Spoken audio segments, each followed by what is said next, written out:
Hi, I'm Samantha Nordvold. I'm a licensed clinical social worker here at DMG CRS, and it's National Social Workers Month, so we wanted to introduce a couple of us here at DMG CRS. This is Arlene Jacon. Hi. I chose to become a social worker to impact the children as well as to plant seeds. I think every child I work with, I plant a seed that will grow throughout their lifetime. So that's how I'm impacting their life and making a difference. I was hired on as the care manager, so that is for our patients who are at high risk, need additional services outside of CRS. I kind of support them and walk them through that process.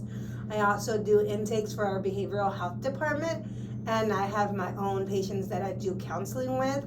And I like working with this population because they're the complexity of their needs, and also we have a high need for families that are Spanish speaking. About more than 50% of our families are Spanish speaking, and I am bilingual. Probably about 8 or 10 years ago, I was at DMG CRS, and I left because I had this idea I wanted to do the private practice. And I tried it for a little bit, but I miss the families here.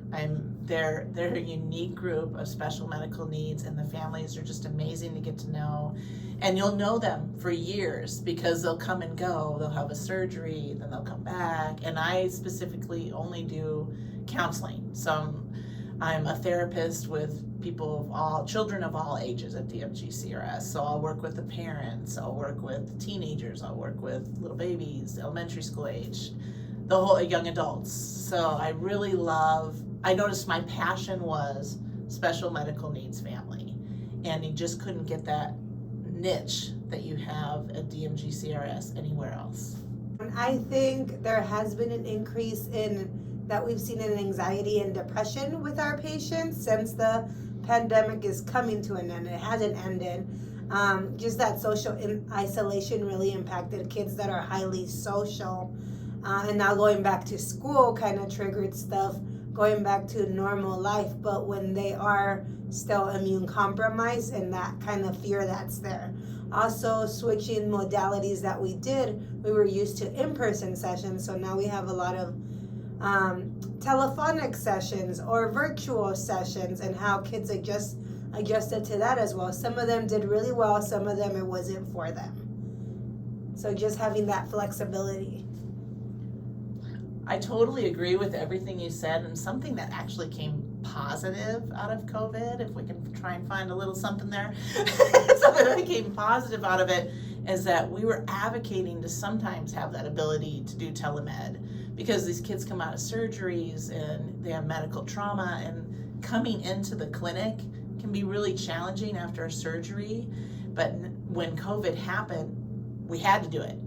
So it became possible to see people over telemed. I always prefer in person and then telemed, but I'm glad that out of something really horrible with all the isolation and depression and anxiety that we're all still dealing with, that something good came out of it and that our clients are benefiting from it. That I'm glad that mental health is being talked about more, because it is very important. I think that was something good that came out of the pandemic as well. Mental health is being talked about, discussed, and that it's okay to have these feelings. We're all human beings and we all feel happy, sad, mad, and upset, and it's how we process them and talk about them that kind of helps us get through those feelings. Yeah, I of course agree with you again. And I also think I have a special little place I feel for the parents here. I mean, personally, my daughter had a birth defect, a heart birth defect when she was a baby.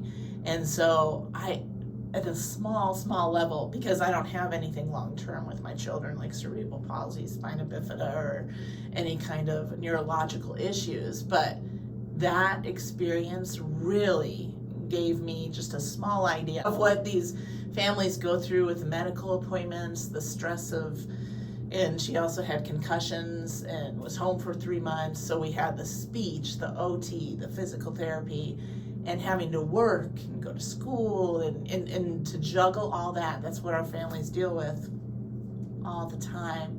So I feel like I have a little bit of an understanding of the stress level and empathy for them.